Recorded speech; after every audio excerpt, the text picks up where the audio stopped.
Hello and welcome back to Popcorn Chat. I hope you guys are doing well.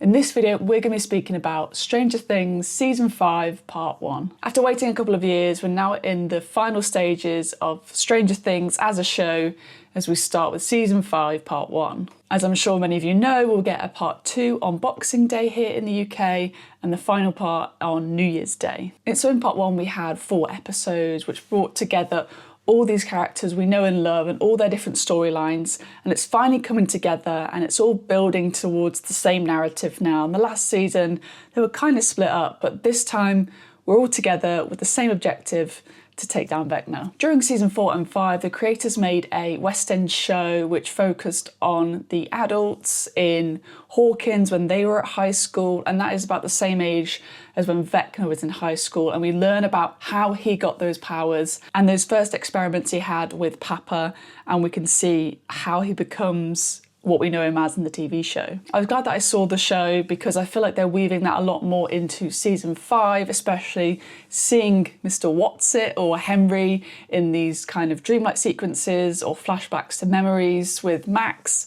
And I like the kind of interweaving of, like, if you've seen the show, amazing, you know what they're talking about, but I think it'll also be explained for those who haven't, so they have to make it accessible for both parties. Speaking of Max, I was really anticipating seeing her because she played such a big part in season 4, and then she finally does pop up at the end of episode 2, and then episode 3 is much more about, we learn how she got there, her memories, flashbacks to season 4 as well, so she's really kind of the storyteller as to the inner parts of Henry and his memories and possibly his vulnerabilities. I'm sure I'm not the only one, but episode 4 was my favourite in this part. I think it just really upped the ante, it scaled, it's so much larger than we'd sort of seen in these 3 episodes, trying to build all these different narratives, bring people together or separate people, and it just came together, and the kind of reveal of Will and his powers, and that final scene was just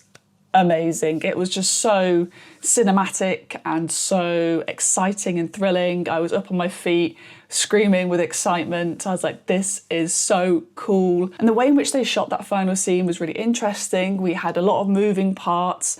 I loved a section where we follow Mike, where it's a one take kind of tracking shot. We see him leading these younger children around army vehicles, and then we cut and see Demogorgons flying down, and I thought that was done in such a creative way. It felt like you were watching a film, and I can see why the Duffer Brothers said that watching that final scene. So that's everything I loved about season 5 part 1.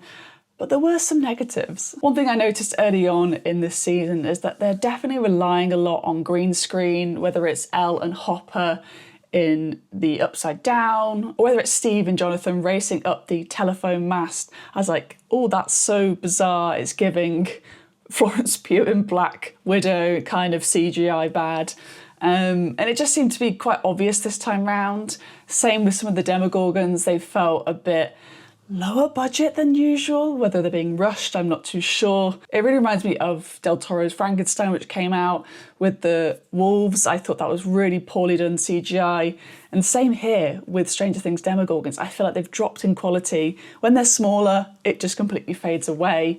And I don't think it's the Netflixism of it all, but I just really noticed the CGI, and I imagine it's probably rushed as well to get the series out. So that's a shame because it kind of took me out. Some of the dialogue was really off this season. I don't know who they've got working on these scripts, but some of the dialogue that the teenagers were saying was just absolutely bizarre.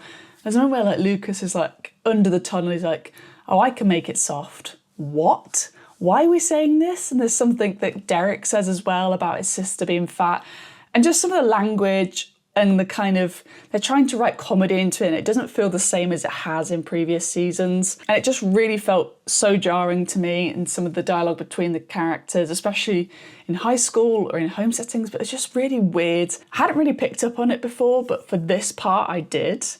I'm sure I'm not the only one that found it a little bit weird. In terms of performances, I think everyone did a great job, but for me, one thing I noticed a lot more this time especially is that Noah Schnapp as Will can do an amazing job at doing bigger emotions, you know, whether he's, when he was a child and he was in the woods hiding from, you know, the Demogorgons, or he's doing a big release of powers at episode 4.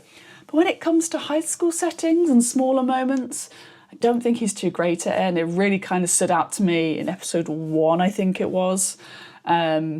Yeah, I don't think he can kind of be more sincere and sort of nuanced, but bringing those big performances, great, loved it. But the smaller bits, not so great. What do I think will happen in the rest of the season, knowing what we know? Before the season started, I did a TikTok where I mentioned who I thought would die this season, because I felt they have to actually give us some kind of, you know, deaths, because they've kind of been very softly like, oh, they've survived, they're in hospital in this season and previous seasons. So I hope they actually do kill off characters being the final season. And in that video, I did say it'd be Eleven, Will, Max and Steve. And I still feel the same about that. I still think there's going to be a big head-to-head with Will and Elle, definitely. I think Max could be in there as well. I do think that Lucas could be in trouble with his connection with Max now, seeing this part. I think he just cares about her so much.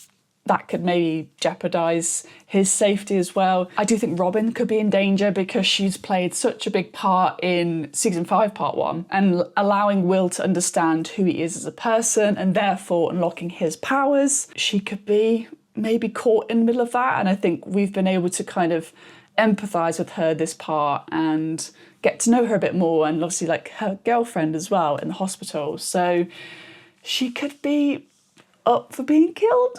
Maybe, I hate to say it, but she's impossible. And we also saw Dustin has been like full of rage, full of grief, and he's kind of acting out, he's getting beaten up, he's not talking to his friends, and I think that could lead him to isolate himself in social situations, but also maybe in a fight as well. He might think he can do it all, and that could also jeopardise him as well. So I don't know, I think more people are unsafe than I thought going into this season.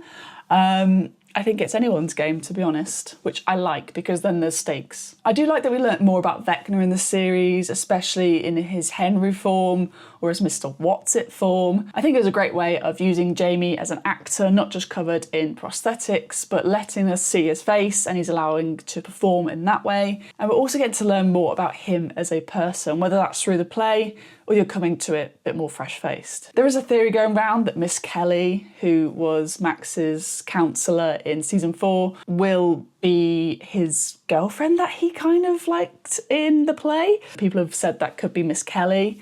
We've not seen her since season 4, and she did have a grandfather clock necklace, if you go back and see that. So I'm kind of on board with that theory, and I'd like to see her come into this and maybe find that weakness, find some kind of human element we can tap into Vecna. I don't think it'll completely, like, you know, fade away, all the wiggly worms on his body will go away, but I think we can weaken him by going into that human side and saying, hey, Elle could be like, I was, you know, tested on as well, we're on the same bit, we understand where you're coming from, here's the girl that you loved when you were like 14, 15. So yeah, I think they could kind of work into that and then get the big baddie, which ultimately I think is the Mind Flayer. So those are my thoughts on season 5, part 1 of Stranger Things. Let me know your thoughts down below. Are you excited to see part 2 and 3?